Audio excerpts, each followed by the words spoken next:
გამარჯობა, ეს არის პოდკასტ „აი გამოსავალის“ მორიგი ეპიზოდი თემაზე სამოქალაქო თავდაცვა. მე მანჩო ღოღობერიძე ვარ და დღეს ჩვენ სტუმართან ერთად ვისაუბრებთ, როგორ დავიცვათ საკუთარი თავი და გარშემო მყოფი ადამიანები კრიზისების დროს. ჩვენი სტუმარი არის ალექს ტატევოსიანი, მოხალისე, რომელიც 10 წელზე მეტია არის პროექტ ჯეოსტალკის დამფუძნებელი. ის სხვადასხვა რეგიონში და თბილისში იკვლევს და სწავლობს მიტოვებულ შენობა ნაგებობებს, ეგრეთ წოდებულ ბუნკერებს, რომლებიც შეიძლება ომის დროს გამოდგეს თავშესაფრად. ალექს, ძალიან დიდი მადლობა ჩვენთან მოსვლისთვის და ამ მართლა საჭიროებო საკითხზე საუბრისთვის. პირველ რიგში მოვისმენდით თქვენს აზრს, როგორც პესიმისტურს, ისე ოპტიმისტურს. თქვენ როგორ გგონიათ, რამდენად მზად არის საქართველოში მცხოვრები მოსახლეობა კრიზისულ სიტუაციებთან გასამკლავებლად, როგორც ომში, ისე მშვიდობის დროს? მოგესალმებით. პირველ რიგში წინ ძალიან დიდი მადლობა დაპატიჟებისთვის. ეხლა რაც შეეხება მაგალითად სამოქალაქო თავდაცვის საკითხებს ჩვენს ქვეყანაში, აქ არის ვფიქრობ ორი ძირითადი პრობლემა. პირველი არის ინფრასტრუქტურული, იმ მხრივ რომ ყოველ შემთხვევაში მე ჩემი ცხოვრების მანძილზე და ზოგადად რაც დავიწყე პროექტი ჯეოსტალკი და დავიწყე ამ მსგავსი ადგილების დათვალიერება, მივხვდი რომ ეს სამოქალაქო თავდაცვის ინფრასტრუქტურა არის სრულად მოშლილი და მეორე პრობლემა არის ის, რომ ალბათ ადამიანების ცნობიერება არ არის შესაბამის დონეზე აყვანილი. ანუ ხალხმა ელემენტარულად არ იცის როგორ უნდა მოიქცეს ამა თუ იმ სიტუაციაში, ხო? ეხლა თუნდაც აი ომიანობა რო გადავდოთ გვერდით, ხო, შეიძლება მოხდეს რაღაც ბუნებრივი კატაკლიზმი, ხო? საქართველო ეხლა ჩვენ ისეთ რელიეფზე ვართ, რომ ეხლა იქ მიწისძვრა, მეწყერი და დატბორვა, ძალიან ჩვეულებრივი ამბავია იმ კუთხით, რომ საკმაოდ ხშირად ხდება და ბევრმა არ იცის როგორ უნდა მოიქცეს დღემდე, ხო? არ არსებობს არანაირი რამე აი ორგანო, თუნდაც აი ტელევიზია, ან რაიმე თქვა საინიციატივო ჯგუფი, რომელიც ამ საკითხით დაინტერესდება და ეცდება, რომ ადამიანებს რამე სახით დაეხმაროს აუხსნას, რომ მაგალითად აი მიწისძვრის დროს არ შეიძლება თუნდაც ლიფტის გამოყენება, ან თუნდაც ომიანობის შემთხვევაში იქ რაღაც, რავი, კორპუსის სარდაფში დამალვა არც თუ ისეთი კარგი იდეა და ბევრი კიდე სხვა რამე. ან თქვენ თქვით, რომ მოშლილი არის სამოქალაქო თავდაცვის ინფრასტრუქტურა. რო დააკონკრეტოთ უფრო გასაგებად, იმიტომ რომ ხმამაღლა ჟღერს და საკმაოდ გასაგებია, კი. შემაშფოთებლად და დავაზუსტოთ მსმენელისთვის, რას ვგულისხმობთ, რა უნდა იყოს მწყობრში და რა არის მოშლილი. ხო, პირველ რიგში ესე იგი მე, ჩემი თვალით მაქვს ძალიან ბევრი მიწისქვეშა ბომბსაწინააღმდეგო თავშესაფარი ნანახი, რომლებიც ახლა ყოველ შემთხვევაში თბილისში რაც არსებობს 500-მდე თავშესაფარი, იქიდან დაახლოებით ერთი ალბათ 50-ში 60-ში ვარ მე პირადად ნამყოფი და იქიდან ალბათ 2-3 იქნება ისეთ მდგომარეობაში, რომ შეიძლება რაღაცას გაუძლოს. ძირითად შემთხვევაში არის ან დაზიანებული, ან დატბორილი, თან ისე დონეზე არის დაზიანებული, რომ მაგის აღდგენასაც აზრი არ აქვს დიდად.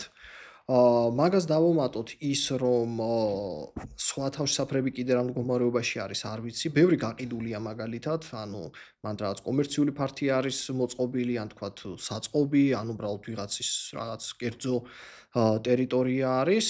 ბევრი დანგრეულია, მათ ადგილას ახალი კორპუსები არის ამოშენებული. და ალბათ 60-იან წლებში კიდე გაგვიმართლა, რომ თბილისის მეტროპოლიტენი აუშენეს. გეცოდინებათ ალბათ მეტროპოლიტენს ორმაგი დანიშნულება აქვს სატრანსპორტო და თავდაცვითი. თუმცა თავდაცვითი კუთხით რა სიტუაცია არის მან და რა მდგომარეობაში არის ინფრასტრუქტურა, მე ვერ გეტყვით იმ მხრივ, რომ არანაირი ოფიციალური პასუხი იქიდან მე არ გამიგია. რამდენჯერაც ვკითხე, კი მითხეს, რომ ყველაფერი კარგად არის და მუშაობს, მაგრამ ცოტა რთული ამის დაჯერება, სანამ თქვათ საკუთარი თვალით მაგას ვერ ვნახავ. ასევე დღესდღეობით აშენდა ძალიან ბევრი სავაჭრო ცენტრი და საცხოვრებელი კორპუსი, რომელსაც აქვს ბევრი მიწისქვეშა საპარკინგე მაგალითად ადგილი, რომელიც ეხლა უკრაინის ომის მაგალითზე რო ვნახე, საკმაოდ ისეთი არის რელევანტური იმისთვის, რომ გამოვიყენო თქვათ ომიანობის შემთხვევაში. თუმცა რა თქმა უნდა, არანაირი რადიაციული, ქიმიური და თქვათ ბიოლოგიური დაბინძურების გამო ეს თავშესაფრები ჩვენ არ დაგვიცავს. უბრალოდ აი რამე თავში რომ არ დაგვეცეს და მორჩა. იმის იქით ფუნქცია სამწუხაროდ აღარ აქვთ. თავშესაფრების ამბავით ძალიან საინტერესოა, ამიტომ მინდა რომ აქ ცოტა ისე კი, რა ვრცლად თქმა უნდა. მოვუყვეთ ჩვენს მსმენელს, იმიტომ რომ თქვენზე კარგად ეს ამბავი არავინ არ იცის, ხო, 10 წელი არ არის ცოტა დრო იმისთვის, რომ ბევრი საინტერესო გამოცდილება გექნებათ, როცა ადგილზე იყავით და იცნობენ ალბათ ხო თქვენს ფოტოებს, რაღაც ვიდეოებს, რომელიც ესე რაღაცნაირად საინტერესოდ გამოიყურება, მაგრამ ამის იქით ალბათ არის სახიფათო მდგომარეობა. თქვენ ახსენეთ ეს სამი რიცხვი, ხო? აი 500-მდე არის თბილისშიო, 50-ში ვარ ნამყოფიო და აქედან 3 არის კარგ მდგომარეობაშიო.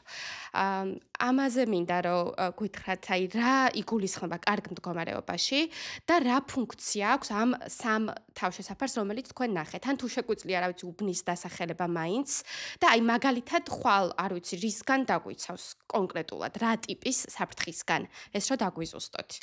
ხო, ნუ მოგეხსენებათ ახლა თავშესაფრები რო არ არის კარგ მდგომარეობაში, ის სამი რაც ვნახე, ძირთად ცენტრალურ უბანში არის და კარგ მდგომარეობს კარგ მდგომარეობად ვაფასებ ისეთ სიტუაციას, როდესაც თავშესაფარში ელემენტარულად არ არის სისველე, ანუ არ ჩადის წყალი, იხურება ჰერმეტული კარები და ელექტროენერგია მაინც არის, რომ ადამიანი რო შევიდეს, კი მაინც სინათლე იყოს. ნუ რა თქმა უნდა, შიგნით წყალმომარაგებაც უნდა იყოს და კანალიზაციაც, ეხლა ამდენი ადამიანი რო ჩავა, რაღაც რამდენიმე დღის ან თვის მანძილზე, მან უნდა იყონ და შესაბამისად ეს ყველაფერი უნდა იყოს გათვალისწინებული შიგნით. ხოლო დანარჩენები უბრალოდ აი ნუ ნაგავსაყრელად არიან ქცეული ჩვეულებრივად რა.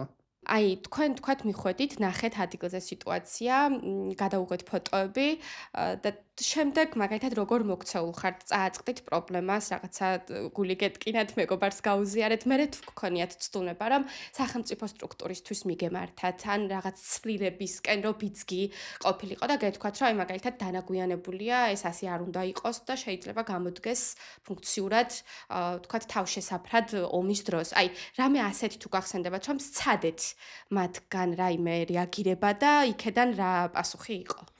ხო, ნუ როცა დავიწყე ზოგადად ეს პროექტი, თავდაპირველად უბრალოდ რაღაც ლამას სურათებს ვიღებდით და რაღაცა გასართობი იყო და დიახ. მე ახლა დროთა განმავლობაში რაღაც უკვე სხვანაირი დატვირთვა მივეცი ამ ჰობის, რომ აი მეთქი მოდი ავწერ ყველა თავშესაფარს, სადაც მიმიწუდება ხელი, წერდი მაგაზე რაც ცელ პოსტებს Facebook-ზე, ვიდეოსაც ვაკეთებდი, რომ აი ესე მდგომარეობაში არის, აი აქ ის არის, აქ ის არის, რა ადამიანების რაოდენობაზე არის გათვლილი, რომელ წელს აშენდა და ასე შემდეგ. ნუ შემდგომ რა თქმა უნდა ვცადე საჯარო სტრუქტურებთან რაღაცა კომუნიკაცია, თანამშრომლობა, თუმცა ნუ რაღაცა აი პრეზენტაციის და დაპირებების იქით სამწუხაროდ არაფერი არ წასულა იმ მხრივ, რომ ნუ ალბათ ან ინტერესი არ არის, ან თუნდაც რა ვიცი, ცოტა რთულია ამ კითხვაზე პასუხის გაცემა, იმიტომ რომ ერთს შეიძლება გეუბნებოდნენ და სულ საერთოდ სხვას გულისხმობდნენ. როდის იყო ეს, რა პერიოდში სცადეთ მასთან კომუნიკაცია? ეს იყო ჯერ კიდევ აი უკრაინის ომი რო დაიწყო, აი იმ პერიოდში მოხდა კომუნიკაცია და იმის მერე, ნუ სამწუხაროდ არანაირი ძვრა არ ქონდა. რას ელოდით? უბრალოდ შეიძლება არ გქონდათ კარგი მოლოდინი, მაგრამ იდეალურ შემთხვევაში რა იქნებოდა თქვენთვის სწორი რეაგირება? სულ რო არაფერი, თუნდაც რაღაც იურიდიული კუთხით რო დაგვეხმარონ, ან თუნდაც რეგიონებში სასიარულოდ რო თქვათ დაგვეხმარონ ტრანსპორტით, ან თუნდაც რამე აღჭურვილობით, რომ ჩვენ ამ საქმიანობას უფრო სწრაფად და უფრო ეფექტურად ვაკეთებდეთ ვიდრე დღემდე, იმიტომ რომ ყოველთვის არ გაქვს მაგის დრო ან რესურსი, ან თუნდაც რამე საინტერესო ადგილი არის, მანდ ვერ მიდიხარ რაღაც თქვათ კერძო არის, ან სახელმწიფო არის და დაკეტილია დაცვა ყავს, ვერ ჩადიხარ და პირიქით დაინტერესებს შიგნით რა ხდება, ხო? თუნდაც მაგ საკითხებში დახმარება, რომ აუხსნან იმ ადამიანებს, რომ არ ვართ ჩვენ ვიღაცა, თქვათ, აი ბუა ტიპები, არ ვართ ჩვენ რაღაც პროვოკატორები და რაღაც ესეთი ადამიანები, პირიქით, ანუ სიკეთისთვის გვინდა ამის მონახულება, თუნდაც აღწერა, რომ ვიცოდეთ, სად რა როგორი სიტუაცია არის, სუმცირე და ნუ იდეალურ შემთხვევაში, რა თქმა უნდა, რამე საერთო გეგმის შემუშავება ამ ინფრასტრუქტურის ან გაუმჯობესებაზე, ან გადაკეთებაზე, ან თუნდაც რამე საერთოდ ახალი ტიპის თავშესაფრების მშენებლობაზე, რამე ახალი ინფრასტრუქტურის გაკეთებაზე, თუნდაც აი გამოსავლის გზად რომ წარმოვიდგინოთ ასევე, ან თქვენ ფიქრობთ, რომ თქვენი მიზანი რომ აღწეროთ თბილისში და არა მარტო თბილისში, ყველა ეს თავშესაფარი რაღაცნაირად სისტემურად მოაქციოთ, თქვა, თავი მოუყაროთ და იცოდეთ, რომელი რამ მდგომარეობაშია, რომელს რა ტიპის ხელის შევლება სჭირდება, ეს გონიათ ერთ-ერთი გზა, რომ ამ მიმართულებით განვითარდეთ? აი, მაგალითად ისრაელი ავიღოთ, ხო? მან პირდაპირ კანონში წერია, რომ ნებისმიერ მშენებარე კორპუსს ან სახლს აუცილებლად უნდა კონდეს თავშესაფარი. ანუ იგულისხმება თითო ბინაში არის ერთი safe room-ი, ქართულად უსაფრთხო ოთახი მოდა ვთქვათ, რომელიც არის ბევრად უფრო გამაგრებული ვიდრე მთელი დანარჩენი შენობა. შიგნით არის ავტონომიური გენერატორი, იქ ჰაერის ფილტრაციის სისტემა, წყალი, მედიკამენტები და როგორც კი მიიღებს ოჯახი შეტყობინებას იმაზე, რომ რაღაცა თავდასხმა არის, ვთქვათ, ისრაელზე, იერიში და ბომბები მოფრინავს და რაღაცა, ის ოჯახი იკეტება მაგ ოთახში, ზის და ელოდება შემდეგ რაღაც ნარატივებს, რა და როგორ უნდა მოიქცეს და შვედეთმა კიდევ უფრო შორს წავიდა და კიდევ უფრო, რავი, საინტერესო ისეთი მოიფიქრა ნარატივი, როგორ უნდა მოიქცნენ. აიღეს მაგალითად ძველი თავშესაფრები, რომლებიც, ნუ ასე თუ ისე მიტოვებული იყო, მაგრამ აღდგენადი და მისცეს იჯარით რაღაც კომპანიებს. მაგალითად, ღამის კლუბი, თქვათ, ან საწყობი, ან სუპერმარკეტი, მოკლედ სხვა დანიშნულებით იყენებენ ამ თავშესაფრებს. ოღონდ პირდაპირ ხელშეკრულებაში წერია ის, რომ ეს კომპანია ვალდებულია ეს სამოქალაქო თავდაცვის ინფრასტრუქტურა მოიყვანოს პირველად მდგომარეობაში, აღადგინოს მთლიანად, რომ საჭიროების შემთხვევაში შეძლოს ფუნქციონირება და სპეციალური კომისია არის, რომელიც მაგას ამოწმებს. და წარმოიდგინეთ, რომ თქვენ რაღაც არსებითად ძალიან იაფად ან უფასოდ იღებთ უზარმაზარ ფარც, რომელსაც თქვენ იყენებთ თქვენთვის კომერციულად, გაქვთ შემოსავალი, ну შემოსავლის რაღაც ნაწილს ხარჯავთ ამ ობიექტის შენახვაზე. სახელმწიფოც ბედნიერია, იმ ხრივ რო არის ხარჯება ამ ინფრასტრუქტურის აღდგენაში და თქვენც როგორც კერძო პირი, როგორც ბიზნესმენი გაქვთ ანუ იღებთ ფარც და იყენებთ მაგას თქვენი საჭიროებისადმი და საჭიროების შემთხვევაში, რა თქმა უნდა, მოხდება ამ ობიექტის გადაცვლა, ანუ პროფილის შეცვლა უკვე სამოქალაქო თავდაცვის ობიექტად ძალიან ესე მალე და პრობლემა თქვათ არ არის და ვფიქრობ, რომ აი ეს მაგალითები არის ნამდვილად აი კარგი და მუშა და ანუ საქართველოში რო გადმოვიღოთ მსგავსი გამოცდილება არ იქნებოდა ურიგო, ხო? ალექს, თქვენ საუბრობდით ახლა თავშესაფრების ამბავზე, რომელიც ნუ გამოსადეგი და სასარგებლო არის ომის დროს მაგალითად, ხო? მაგრამ სამოქალაქო თავდაცვა არ გულისხმობს თავის თავში მხოლოდ ომის სიტუაციებში თავის დაცვას, ხო? იგივე მშვიდობის დროს შეიძლება ეს იყოს ბუნებრივი კატასტროფების მდგომარეობა. ამაზეც რომ ვისაუბროთ, ამ მიმართულებით რა არის გასაკეთებელი? აი თქვენი ხედვა რომ გითხრათ, აი ხვალ რომ ვიღაცამ ჩაგაბაროთ ეს მიმართულება და გითხრათ რომ დაიწყე ნულიდან, აი რას გააკეთებდით ეტაპები, რომ ჩამოგვითვალოთ? იგივე ხა ცოტა ხნის წინ ალპებში რაც მოხდა შემთხვევა, ანუ ყველა აკვირდებოდა იმ ყინვარს და მთელი სოფლის ევაკუაცია მოახდინეს თავის საქონლით, ყველაფრით აბსოლუტურად და ერთი კაცი მგონი დაღუპულა სულ, ისიც მგონი სადღაც ტყეში იყო წასული და არც იცოდა რა ხდებოდა, ხო? ანუ აქაც შეიძლება ისეთი პრევენციული ზომების ჩატარება და ვფიქრობ, რომ ამას ადრე თუ გვიან უნდა მიეხედოს, იმიტომ რომ აი ურემი როცა ამობრუნდება, უკვე გვიანია რა. კი ბატონო, ანუ ერთი პუნქტი, ესე რომ შევხედოთ, არის ადრეული შეტყობინების სისტემა. კი, რა თქმა უნდა და მით უმეტეს არის ამის ტექნოლოგია, არის ხელმისაწვდომი და მაგის დანერგვას, ნუ რაღაც გარკვეული ფინანსები სჭირდება უბრალოდ და რაღაც რამდენიმე ათეული ადამიანი. შემდეგი ეტაპი რა არის? თუ არ ვწდები იყო დასავლეთ საქართველოში, ამოყირავდა ქლორიდსავსე ცისტერნა. და მე მახსოვს იყო ახალ ამბებში, რომ ერთმა ბიჭმა გადაარჩინა ვიღაცა ადამიანი და თვითონ დაიღუპა, იმიტომ რომ დაეწვა სასუნთქი გზები, ხო?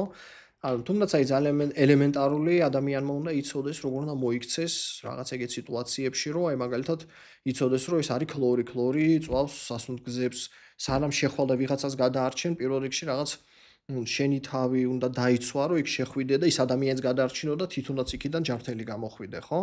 ანუ ამ ყველაფერზე არის საჭირო საუბარი, უნდა იყოს რაღაც გაიდლაინები და ეხლაც ანუ რასაც ვაკვირდები სკოლაში, თქვათ, აი მე და შეიძლება კიდე ერთმა ორმა ადამიანმა თუ არ ჩაატარა რამე, თქვათ, ლექცია, ისე არავინ არც არ გაიგებს ახალს რა.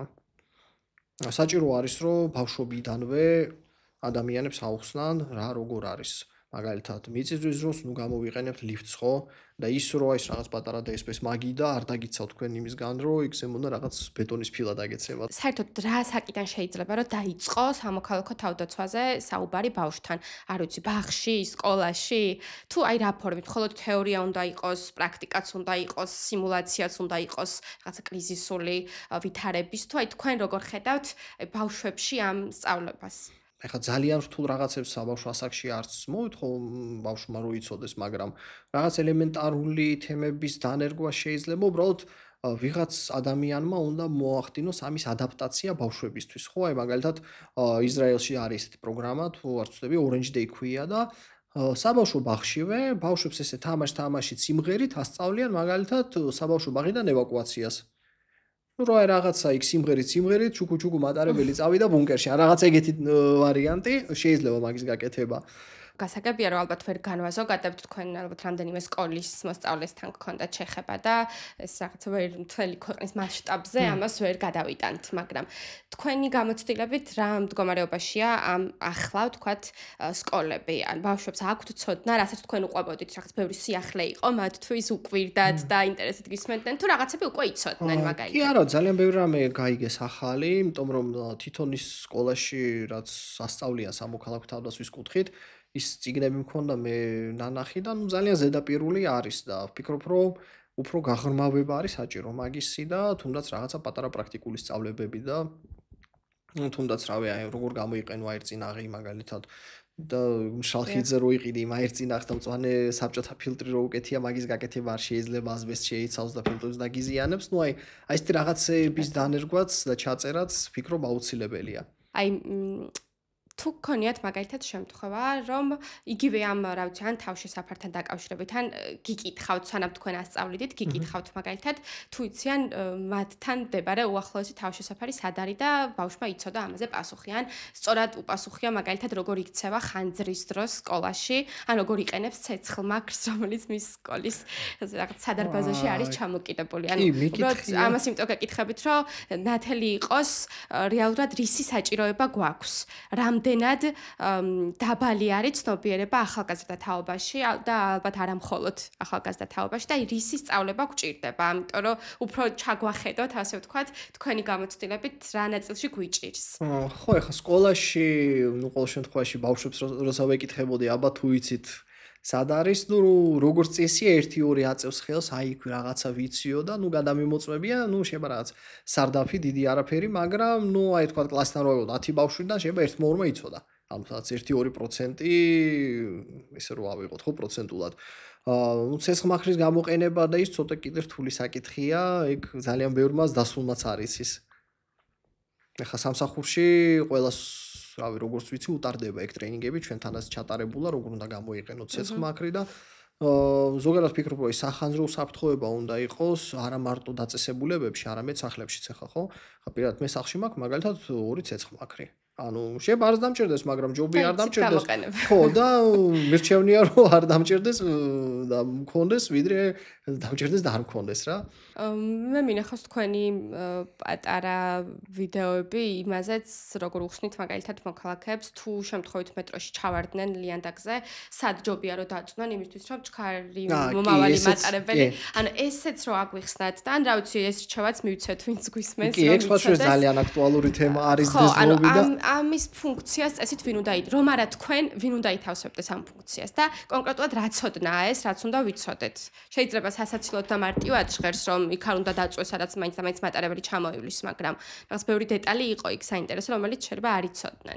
კი ახლა ანუ ალბათ ახალი ამბებიდან გახსოვს შენც რომ იყო შემთხვევა როცა ერთმა ადამიანმა მეორე ჩამოაგდო ლიანდაგზე თუ არ ვსწრები მეტრო უნივერსიტეტზე მოხდა თუ დელის ეგ ამბავი ზუსტად არ მახსოვს და როგორ უნდა მოვიქცეთ ამ შემთხვევაში ხო აი ჩამოვარდით ბაქანიდან ლიანდაგზე მეტროში ხო ეხლა მთელი სადგურის სიგრძეზე არის საკმაოდ ისეთი დიდი ღრმული ხო რომელშიც ჩვენ ჩვეულებრივი ადამიანი ჩვეულებრივად ვეტევით ბოლომდე და მაგალითად ჩამოვარდით ლიანდაგზე პირველ რიგში ნუ არ უნდა ავყეთ პანიკას ხო გადავხედოთ გადმოხედოთ რა ხდება ხო ანუ თუ არაფერი არ მოვიტეხეთ და იქ კისერი არ მოვიტეხეთ და ყველაფერი კარგად არის და შეგვიძლია აზროვნება და მოძრაობა შევხედოთ იმ გვირაბს, საიდანაც მოდის მატარებელი. თუ ეხლა იქ არაფერი არ ხდება და სიმშვიდეა, ჩვეულებრივად შეგვიძლია ავიღოთ, ფეხით გავისეირნოთ, ოღონდ ისევ ამ ღრმულშივე, იმ ადგილამდე, სადაც კიდია საათი.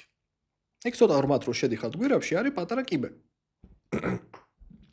ამ კიბის მეშვეობით უსაფრთხოდ შეგიძლიათ ამოხვიდეთ ბაქანზე, გამოხვიდეთ. არვითარ შემთხვევაში არ სცადოთ სადგურზე ისევ ბაქანზე აძრომა, იმიტომ რომ ზუსტად ბაქანის ქვემოთ გადის საკონტაქტო რელსი, რაც ალბათ პირველი ინსტინქტი იქნება, რომ კი, იქედანვე ანუ ამოძრა. ინსტინქტურად გინდა მაგას დააბიჯო და ეგ არ უნდა ქნათ, იმიტომ რომ მან გადის 850 ვოლტი და ზემოთ ის იზოლაცია რა მდგომარეობაშია, თქვენ ბუნებრივად არ იცით და შეიძლება ჩვეულებრივად, ანუ დენმა სასიკვდილო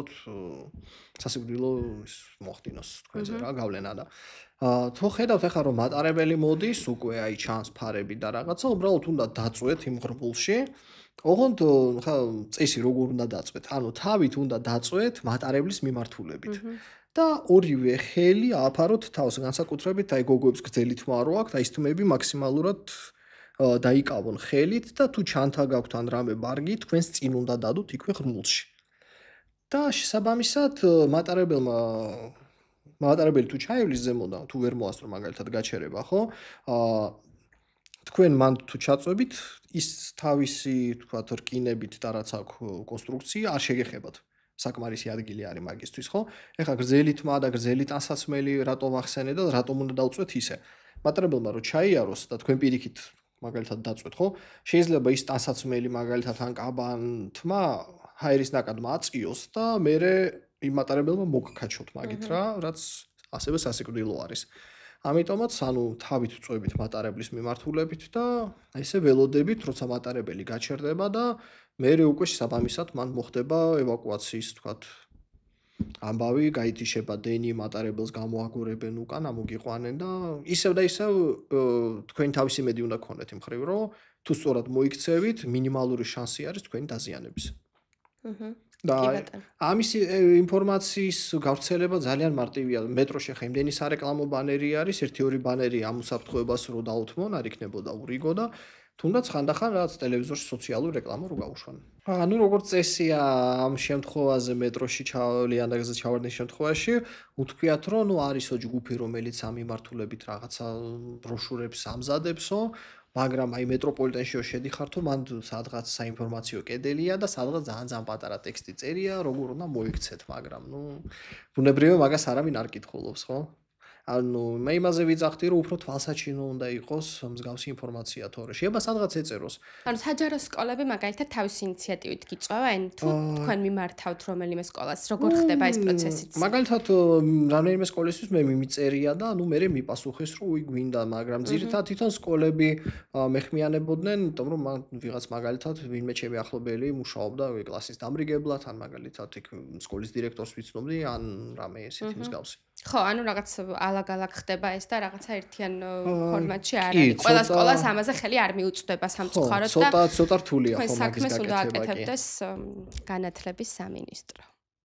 ეხლა თუნდაც სხვა ქალაქში ჩასვლაც ეხლა ისეთი პრობლემატურია იმ ხრივ რომ ეხლა რაღაც ხარჯი გაქვს წასვლა წამოსვლა დრო და თუნდაც აი ხელშეწყობა რო იყოს მაგ კუთხით უფრო სხვა რეგიონებშიც ვივლედი სიამოვნებით. ხა ზოგი იწერება რომ აი მაგალითად არ გვინდა არ გვაინტერესებს რაღაცა და რამდენიმე სკოლიდან იყო ესეთი რომ აი მე გვეშინია აქ ესეთ რაღაც სამხედრო თემებზე საუბარი რომ ბავშვებს არ შეეშინდეთ და აი ცოტა ესეთი პასუხები იყო რომ აი რაც საშიშია მოდი მაგაზე არ ვისაუბროთ და ყველაფერი იქნება კარგად რა. ეს საინტერესოა, აი ტერმინის გაგებაშიც პრობლემა არის, ასე გამოდის, მათ შორის უფროს თაობაში, მათ შორის მასწავლებლებშიც, იმიტომ რომ სამოქალაქო თავდაცვა, ანუ სამხედრო თემატიკას ხომ არ გულისხმობს. ანუ კი, ბევრისთვის სხვადასხვა შინაარსი აქვს და არასწორად აღიქვამენ, შეგიმჩნევიათ? კი, ანუ ბევრისთვის ეგ არის რაღაც თქვა სამოქალაქო თავდაცვა და რაღაცა სამხედრო თემები, ომის ყველაფერი ერთმანეთში აზელილი და რეალურად ეგრე არ არის რა. და ბევრს გონია რომ მაგალითად რაღაც ამ თემაზე რო დაიწყებს საუბარს, იქ ვიღაცას შეშინდება, ანუ რაღაც არადეკვატურად აღიქვამენ, მე მგონი რომ აი მოდი ცუდზე არ ვისაუბროთ და ყველაფერი იქნება კარგად. აი სირაქლემის პოზა რო არის, რომ აი თავი მიწაში ჩამაღლო და ვერაფერს ვერ დავინახავთ რა. ალექს, მინდა ასევე უკრაინის ომის მაგალითზეც გკითხოთ. ჩვენ მომსმენელმა რო გაიგოს, რატომ საერთოდ უთმობთ ამდენ დროს ამ თემაზე საუბარს და რატო არის მნიშვნელოვანი სამოქალაქო თავდაცვა. რამდენიმე კარგი კეთილი მაგალითი რომ მოგვიყვანოთ, როცა რეალურად გამოჩნდა თუ რა მნიშვნელობის ყოფილა სამოქალაქო თავდაცვა და ამ მიმართულებით მზად ყოფნა, როცა ადამიანები გადარჩნენ მარტო იმიტომ, რომ მზად იყვნენ და პირიქით უბრალოდ დაიღუპებოდნენ, იმიტომ რომ ეს ცოდნა არ ქონოდათ. ასეთი მაგალითები თუ შეგიძლიათ რომ მოგვიყვანოთ.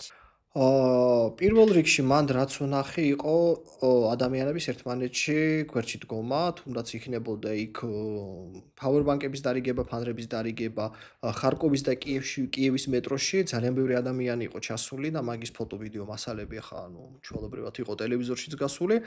ადამიანებს ვისაც მართლა ეშინოდათ, ჩადიოდნენ მეტროში, თავის რაღაცა გასაბერი ლეიბებით, ბავშვებით და იქიდან არავინ არ აგდებდა.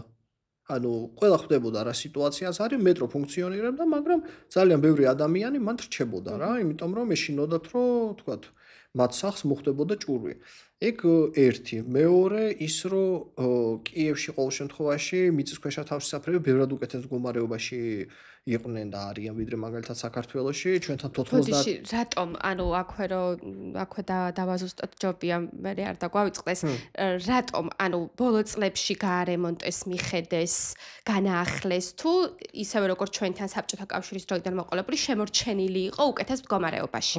რატომ იყო იქ ახლა მოკეთ უკეთესი? აი ნახეთ, ჯერ ერთი რომ უკეთესად იყო შემონახული, ვინაიდან ჩვენ 90-იანებში ყველაფერი აი ბოლო ჭანჭიკამდე დავშალეთ, იქ მაინც და მაინც არ იყო ისეთი სიტუაცია, ეგ ერთი და მეორე კიდე 2014 წლის მერე უკრაინა სერიოზულად ემზადებოდა ამ ომისთვის, მე როგორც ნახე და აზოვსტალის ქარხანასაც რო დავაკვირდათ იმ მაგალითს, მან მიდიოდა მიწისქვეშა ნაგებობების მშენებლობა და სწორედ აი ეს მერე რაც მოხდა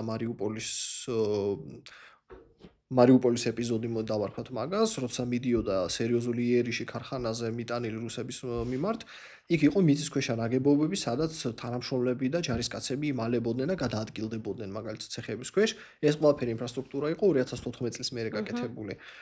კიევშიც და სხვა ქალაქებშიც თავშესაფრები აღდგენილი იყვნენ, მანდაც არის სამოქალაქო თავდაცვის დეპარტამენტი, რომელიც ამ საკითხს აგვარებდა. ეხლა იდეალურად რა თქმა უნდა და ისე როგორც უნდა ყოფილიყო არც მანდ იყო, მაგრამ ბევრად იმაზე უკეთესი სიტუაცია დახვდათ მოქალაქეებს ვიდრე ჩვენთან.